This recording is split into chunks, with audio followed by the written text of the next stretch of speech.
Hello, this is Brian Block with RE/MAX Allegiance, and today I'm going to talk to you about a question that I frequently get from my buyers and sellers here in Northern Virginia.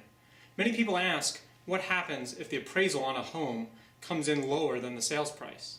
As you might be aware, when you're purchasing a home and using a mortgage, the mortgage lender requires an appraisal because they're only going to lend you up to the amount of the appraisal. And if that appraisal comes in at the sales price, there's no problem whatsoever and the sale can move forward.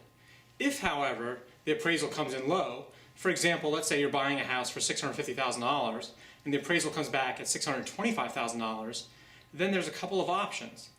The first option for a buyer is you can ask the seller to reduce their price to the appraised value and then move forward with the sale at the lower value. The second option, if the seller is unwilling to drop their price by $25,000 in this example, is to negotiate somewhere in between and bring some cash to the table and have the seller lower their price somewhat. And the third option, if the seller is unwilling to budge whatsoever, is you can, as a buyer, bring extra cash to the table and make up that value. And in the case of a rising market, and if you're going to be in that house for a while, that might make sense if you happen to have that extra money and you feel that the value is there.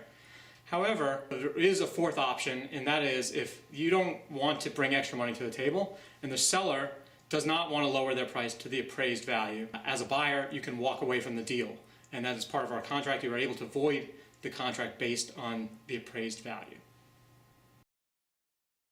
For more information about buying or selling a home in Northern Virginia or Washington, D.C., please contact me at 703-626-0715 or visit my website at brianblock.com.